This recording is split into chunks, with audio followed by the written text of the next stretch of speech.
When archaeologists analyzed the contents of ancient Egyptian medical vessels, they found frankincense residue in preparations for wounds, for pain, for infections, and for what the ancient texts describe as conditions of the brain. Not perfume preparations, medical preparations. The most sacred substance in the ancient world was always, first and foremost, a medicine. But here is what makes that discovery more than just an interesting archaeological footnote. The frankincense residue found in those medical vessels was not found alongside ritual objects or ceremonial tools. It was found alongside surgical instruments, alongside other medicinal plants, alongside preparation bowls and measuring vessels. It was found in a medical context because it was being used as medicine.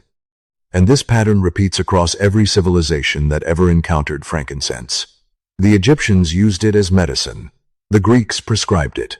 The Romans documented 24 separate medical applications for it. The Arabs built the most sophisticated medical tradition of the medieval world around it. The Indians classified it as one of their most important Ayurvedic medicines. And now, modern pharmacologists are studying its active compounds for applications ranging from arthritis treatment to brain cancer therapy. The story most people know about frankincense is the religious story. The incense in the temple, the gift of the wise men, the sacred smoke rising to the heavens. And that story is true. Frankincense was sacred across virtually every ancient civilization. But what nobody tells you is that the reason it was sacred was not primarily spiritual. It was medical. Ancient people revered frankincense because it healed them. The religion came after the medicine.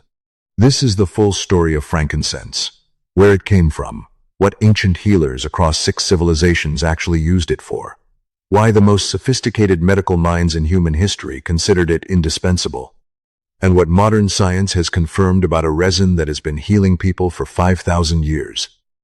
The first thing you need to understand about frankincense is that its modern identity is almost completely backwards. Today we know it primarily as a religious and spiritual substance. The incense that burns in churches and temples. The essential oil that wellness practitioners diffuse for its calming effects. The gift that the wise men brought to Bethlehem alongside gold and myrrh. We have placed frankincense firmly in the category of the sacred and the ceremonial. And in doing so, we have almost entirely lost the original story. Frankincense is a resin. It comes from trees of the genus Boswellia, a group of small thorny trees native to the dry mountainous regions of the Arabian Peninsula, East Africa, and India. When the bark of a Boswellia tree is cut, it bleeds a sticky white sap that hardens into small golden or amber-colored lumps. Those hardened lumps are frankincense. They burn with a distinctive aromatic smoke. They dissolve in oil and water, and they contain a complex mixture of active compounds that make them one of the most pharmacologically significant natural substances ever studied. The ancient world did not discover frankincense by smelling it in a temple and deciding it smelled holy. The ancient world discovered frankincense the way it discovered every other major medicine. By observing what happened to people who used it, they noticed that frankincense applied to wounds, reduced infection, and promoted healing. They noticed that frankincense consumed internally reduced pain and inflammation. They noticed that frankincense smoke reduced anxiety and altered consciousness in ways that made painful procedures more tolerable. And they noticed all of these things centuries before anyone thought to burn it in a religious ceremony. The sacred status of frankincense was a consequence of its medical power. Ancient people gave sacred status to things that had power over life and death. Frankincense had that power. The temple came after the clinic. And when you understand that, everything about frankincense changes. The wise men were not bringing the baby Jesus a luxury perfume. They were bringing the most advanced medicinal resin available in the ancient world. A substance that their own physicians used to treat wounds, to manage pain, to reduce inflammation, and to address conditions of the brain. They were bringing medicine, the most valuable medicine they had. The story of frankincense as medicine begins in ancient Egypt, and it begins earlier and more extensively than almost anyone realizes. The oldest documented use of frankincense as medicine dates to approximately 3000 BC. Egyptian medical papyri, including the Ebers Papyrus and the Edwin Smith Papyrus, both document frankincense in medical preparations. The Edwin Smith Papyrus, which is specifically a surgical text, prescribes frankincense for wound treatment. This is the oldest surviving surgical document in the world, and frankincense is in it. Not as a ritual substance, as a surgical tool. Egyptian physicians prescribed frankincense for a remarkable range of conditions. They used it for wounds and infections. They used it for throat conditions and respiratory complaints. They used it for what they described as conditions of the head and brain. They used it in preparations for the eyes. And the ancient Egyptian treatment of eye conditions with frankincense-based preparations is one of the most consistent and well-documented therapeutic applications in the entire Egyptian medical record. The Egyptians also used frankincense extensively in the mummification process. And this is where the medical and the sacred intersect in the most revealing way. Egyptian embalmers used frankincense because of its antimicrobial and preservative properties. Exactly the same properties that Egyptian physicians used when they prescribed it for infected wounds. The same substance, the same properties. One application was clinical, the other was ceremonial. The Egyptians did not distinguish between the two because in their worldview, they were the same thing. A substance that prevented the corruption of a living wound also prevented the corruption of a dead body. Both applications were medicine, both were sacred.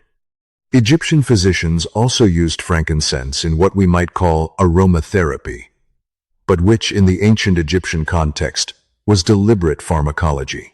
Burning frankincense resin releases compounds including incensol acetate, a molecule that has since been shown to cross the blood-brain barrier and produce measurable effects on brain chemistry. Ancient Egyptian physicians burned frankincense in healing spaces, not because it smelled good, but because they had observed over generations that people treated in spaces where frankincense burned showed better outcomes. Less anxiety, more cooperative with treatment, faster recovery. They had no concept of incensol acetate or blood-brain barriers, but they had the clinical observation, and the clinical observation was accurate. Frankincense also appears in ancient Egyptian cosmetic and skin preparations. But again, the context is medical, not vanity. Egyptian skin preparations were not luxury products. They were treatments for the environmental damage caused by sun, wind, sand, and infection. Frankincense was included in skin preparations because Egyptian physicians had observed that it reduced inflammation, promoted skin repair, and prevented infection. The modern cosmetic industry rediscovered this 5,000 years later, and now puts Boswellia extract in anti-aging creams. The Egyptians were there first. When frankincense moved from Egypt into the Greek and Roman world, it underwent a transformation that reveals exactly how the ancient medical mind worked. The Greeks and Romans took the accumulated Egyptian clinical observation about frankincense and systematized it. They organized it. They tested it against other medicines. They documented it with the analytical precision that characterizes the best of ancient Greek and Roman scholarship. Dioscorides, the Greek physician who traveled with the Roman army and whose De Materia Medica remained the standard Western medical reference for 1,500 years, devoted significant attention to frankincense. He documented it as an effective treatment for wounds and ulcers. He prescribed it for respiratory conditions. He noted its effectiveness for stopping bleeding. He documented its use in preparations for the skin and for conditions affecting the eyes. And he noted something that modern pharmacology has since confirmed, that frankincense applied to fresh wounds dramatically reduced the risk of infection and accelerated healing in a way that other available treatments did not match. Galen, the Greek physician whose influence on Western medicine lasted well into the Renaissance, prescribed frankincense extensively. He classified it as a warming and drying medicine in the framework of Greek humoral theory, meaning it addressed conditions characterized by excess cold and dampness. In modern terms, this maps onto chronic inflammatory conditions, conditions involving fluid retention, and conditions involving immune dysfunction. Galen prescribed it for joint conditions, for respiratory complaints, and for conditions affecting the digestive system. Pliny the Elder in his Natural History listed 24 separate medical uses for frankincense. 24. For a single resin. He documented its use for wounds, for respiratory conditions, for eye conditions, for conditions of the mouth and throat, for digestive complaints, and for what he described as strengthening the mind. That last application is particularly interesting.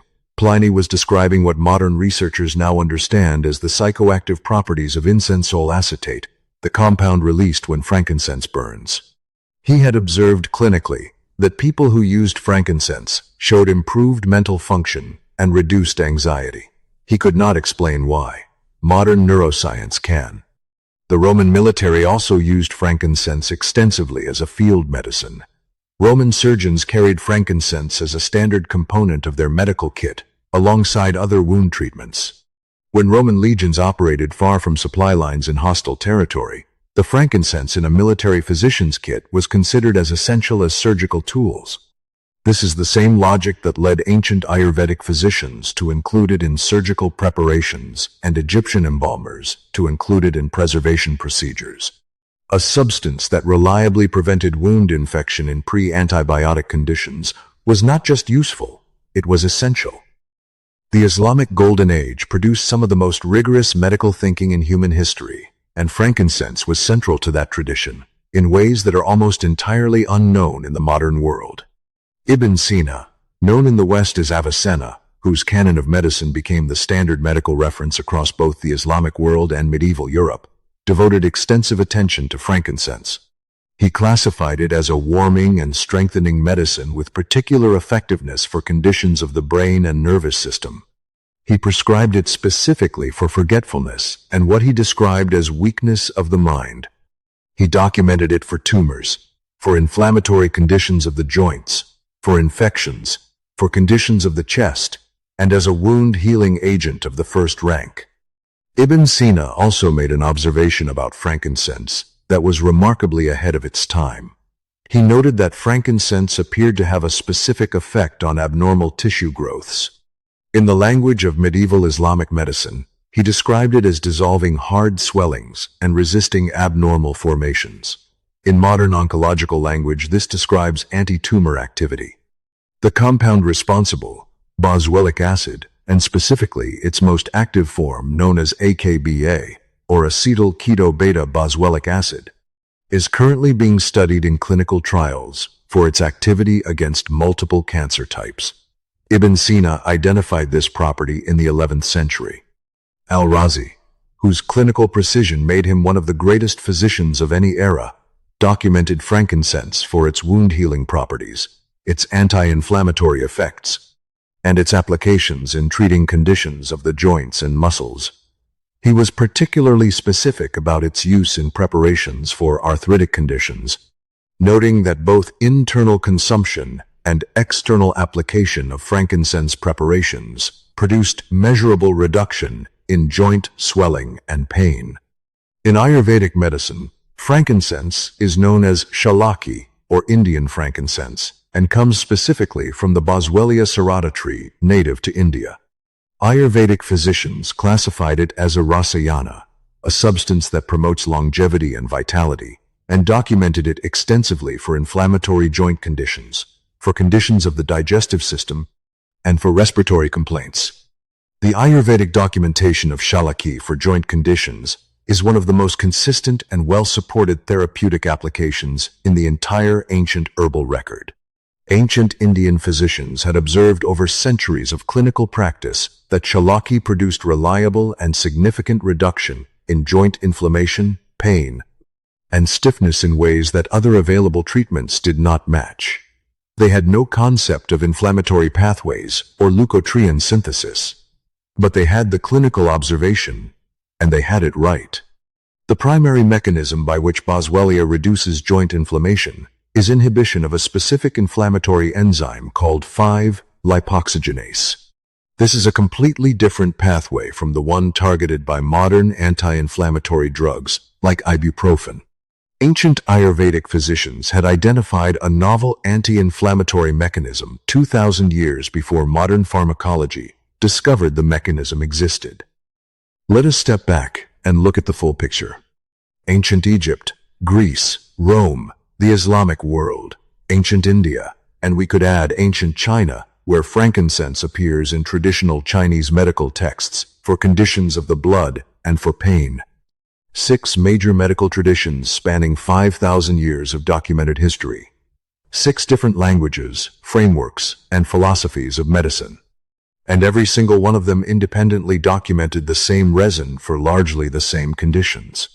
Wound healing and infection prevention, pain relief and anti-inflammatory effects, conditions of the joints and muscles, respiratory complaints, conditions affecting the brain and nervous system, eye conditions, abnormal tissue growths.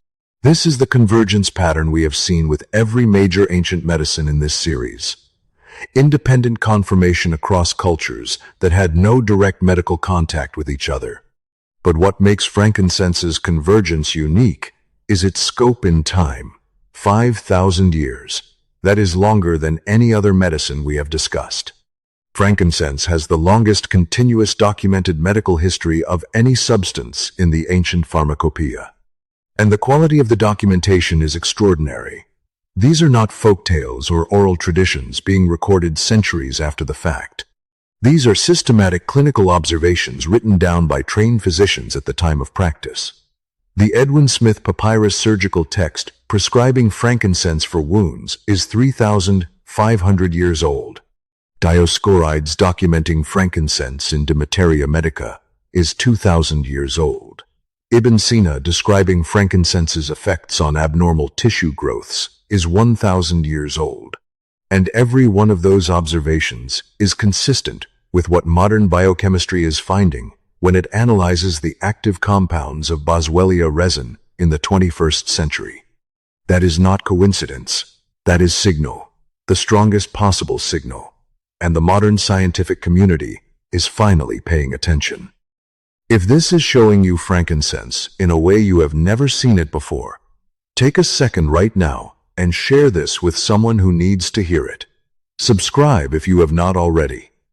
Leave a comment, even just one word.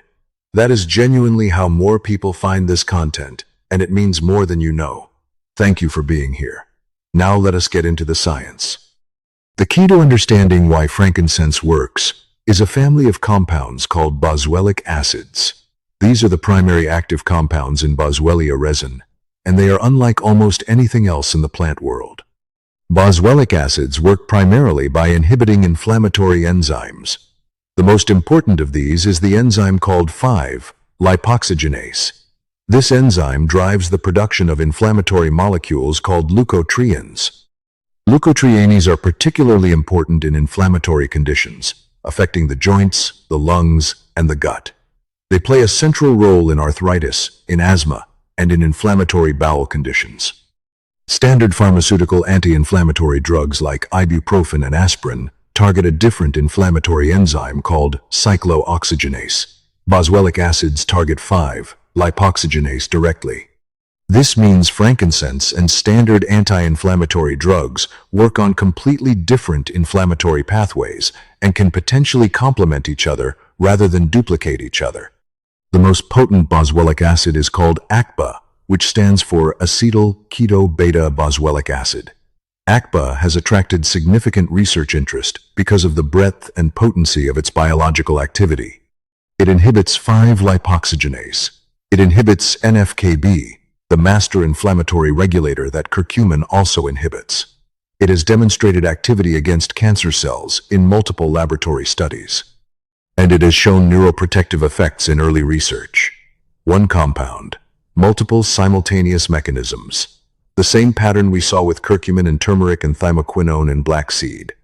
Start with the arthritis research. This is where the clinical evidence for frankincense is strongest and most conclusive.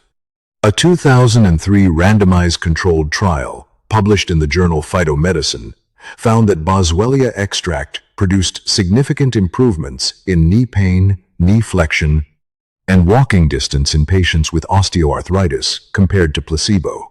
A 2008 study published in Arthritis Research and Therapy found similar results with a proprietary Boswellia extract called 5-loxin, showing significant reductions in pain and physical function scores compared to placebo within 7 days of starting treatment. 7 days. That speed of response is clinically significant. Standard anti-inflammatory drugs often take weeks to show comparable effects. The ancient Ayurvedic physicians who prescribed shalaki for joint conditions over 2,000 years ago were prescribing something with faster clinical action than many modern pharmaceutical alternatives. Move to the brain research. This is where the story gets most extraordinary. Incensol acetate is a compound found in frankincense smoke and in frankincense resin.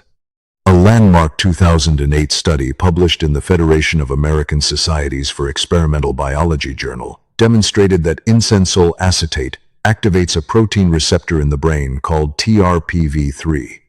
TRPV3 is involved in the regulation of mood, anxiety, and the sensation of warmth. When TRPV3 is activated by incensol acetate, it produces measurable anxiolytic effects, meaning it reduces anxiety and antidepressant effects. The study concluded that burning frankincense activates poorly understood ion channels in the brain and suggested that this may contribute to the sense of spiritual elevation and well-being that humans have associated with burning frankincense in religious ceremonies for thousands of years. In other words, ancient Egyptian physicians who burned frankincense in healing spaces to calm anxious patients and improve therapeutic outcomes were delivering a measurable pharmacological intervention to the brains of their patients through inhalation. Ancient Greek and Roman physicians, who noted that frankincense strengthened the mind, were observing the downstream effects of TRPV3 activation. Ibn Sina, who prescribed frankincense for forgetfulness and weakness of the mind, was identifying a real neurological application of a real pharmacological compound. They were all right. Modern neuroscience is explaining why. Move to the cancer research. As with turmeric and black seed, this area requires careful handling. Clinical cancer treatment claims cannot be made. But the laboratory research on AKBA's activity against cancer cells is among the most significant in the entire field of natural compound cancer research. AKBA has shown activity against brain cancer cells, against breast cancer cells, against colon cancer cells, and against pancreatic cancer cells in laboratory studies. The mechanisms appear to involve both inhibition of cancer cell growth and induction of programmed cell death in cancer cells. A 2011 study published in Molecular Oncology demonstrated that AKBA inhibited the growth of human pancreatic cancer cells and tumor growth in animal models. A 2016 review in the journal Biomedicine and Pharmacotherapy documented AKBA's anti-tumor mechanisms across multiple cancer types.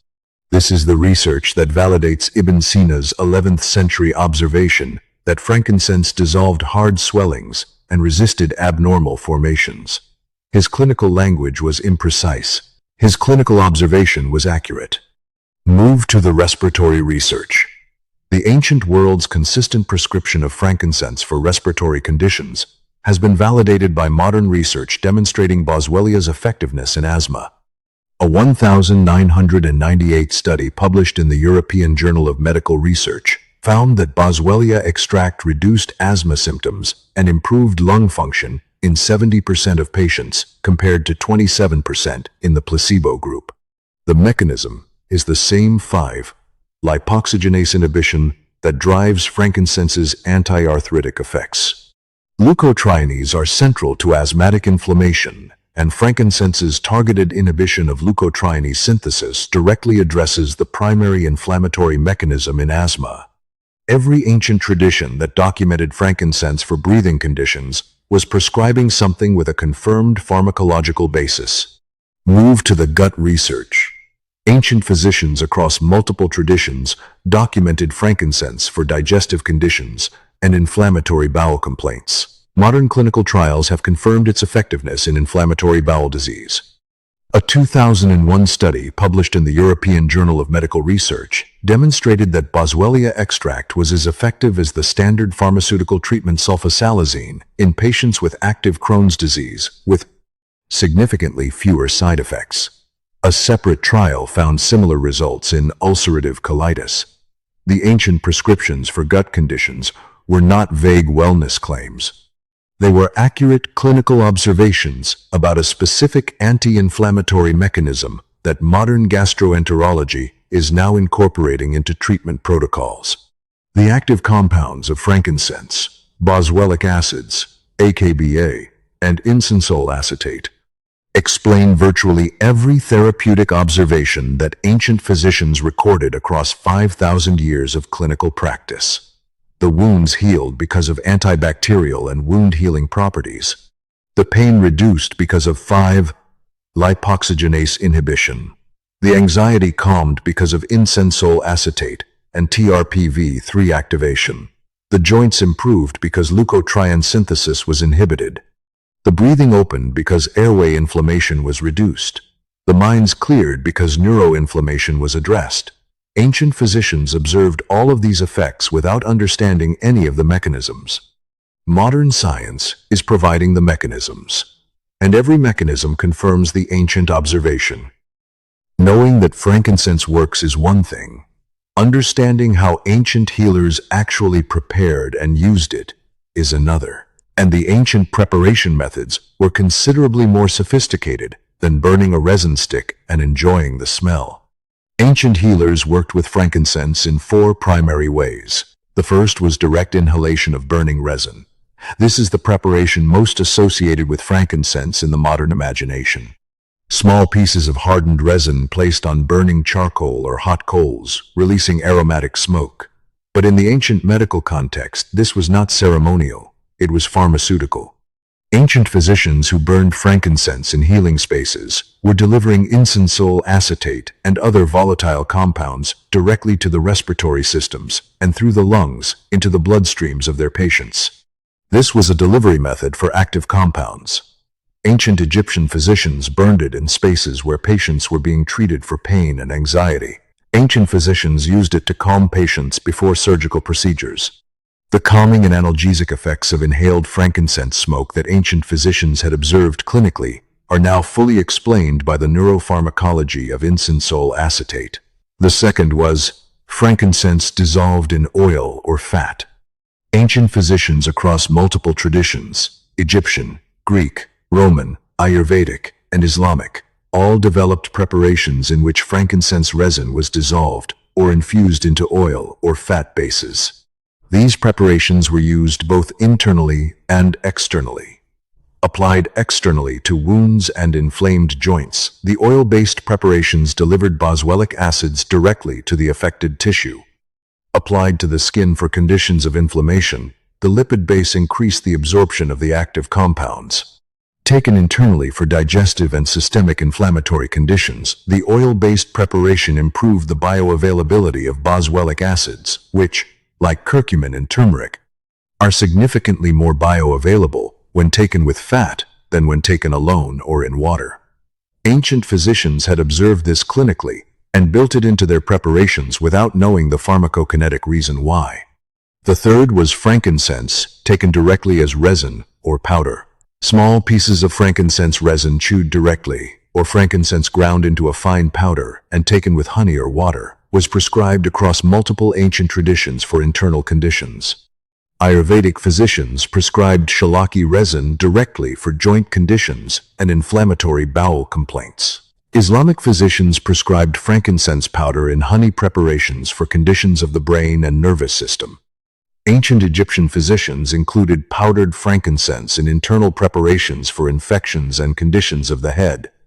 The direct consumption of frankincense resin delivers boswellic acid systemically and was the primary delivery method for the anti-inflammatory and potential anti-tumor effects that ancient physicians documented. The fourth was frankincense in wound preparations. This is the application documented across the widest range of ancient traditions and the one most directly validated by modern research. Frankincense resin dissolved in water or oil, applied directly to wounds and ulcers. powdered frankincense mixed with other medicinal substances and applied as a paste to infected wounds. Frankincense-soaked bandages applied to slow-healing wounds. The Edwin Smith Papyrus prescribes frankincense for wound treatment. Dioscorides prescribes it for wounds and ulcers. Roman military physicians carry it for battlefield wound treatment. Ayurvedic physicians use it for post-surgical wound healing. Islamic physicians document it for wounds and infections. The clinical observation was universal because the antibacterial and wound-healing activity of boswellic acids is real and significant. Modern research has confirmed both direct antibacterial activity and promotion of wound healing through reduction of inflammatory damage and support of tissue repair. One important note about quality. Ancient physicians were specific that the most therapeutically potent frankincense came from particular species of Boswellia grown in specific regions. Boswellia sacra from Oman and Yemen. Boswellia serrata from India. Boswellia carterii from Somalia and Ethiopia.